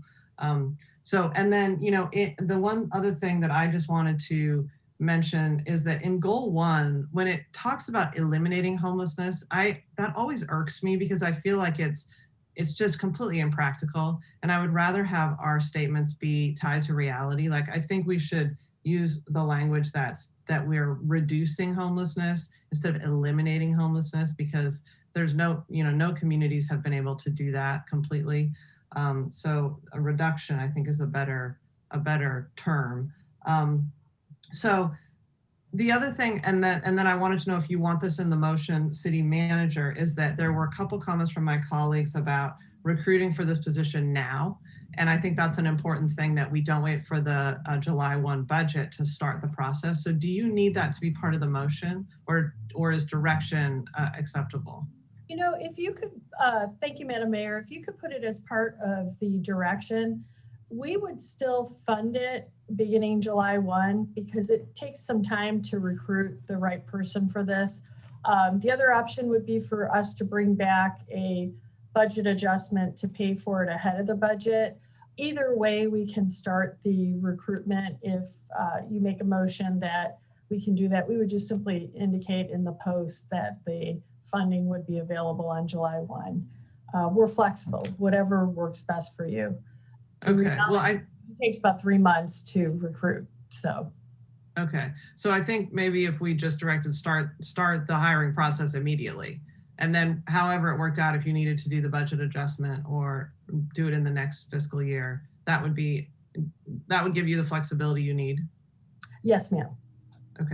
Okay, so for the city clerk, if we just add those two things to do the hiring immediately for the housing position, and then to direct working with the business associations on solutions, and if it's okay with my colleagues, to remove the word eliminate homelessness to reduce homelessness.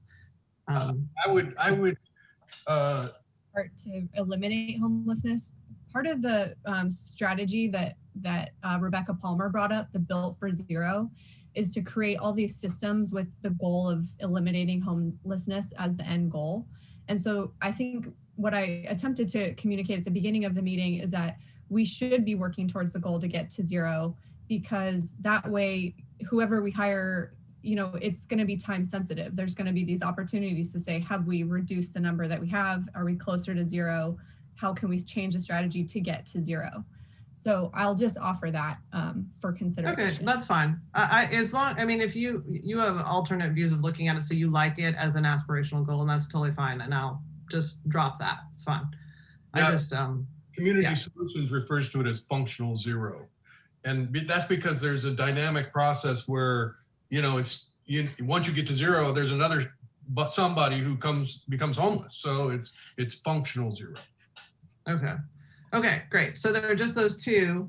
And then just clarification on the motion. So is it all 4 items that staff identified, which was adopt the homeless action plan? You changed number 2 to recruiting for a housing manager immediately. Did it include the social worker and or caseworker and the community education engagement and resources? I guess I would ask the city manager, what is your thought on that? So I think, Kathy, what you can write is that council has authorized the recruitment of the position with funding to be determined at a later date. Okay. And then I just wanted to clarify, did it include item number 3 and item number 4 that staff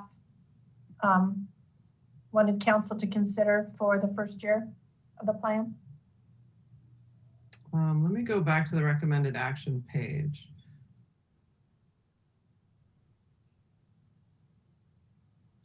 Yes, it does. So all 4 of those. Okay, and then with the changes that we noted. Perfect. I just wanted to clarify. So, but then it also includes that statement that Kelly asked for related to working with the business staff association. to work with the business associations for solutions. Right. Okay. Is that motion maker, Deputy Mayor? Does that work for you? I think Joe made the motion technically, but I support it. I will be supporting it. Yeah, and that's my understanding of the motion. Okay, great. Oh, okay. Sorry, Joe. Yeah, sorry. Okay. Councilmember Hinsey? Yes. Yes. Councilmember Moscow? Yes. Deputy Mayor Crayons? Yes. And Mayor Blake Spare? Yes. Motion carries unanimously. Okay. Thank you, everybody. We do have another meeting starting right now, but I think we just need to take a little like 5-minute break. So my clock says 6:03. So why don't we just start at 6:10? Okay, and just a reminder that we need to leave this meeting and you have a link for the 6 o'clock meeting. Okay.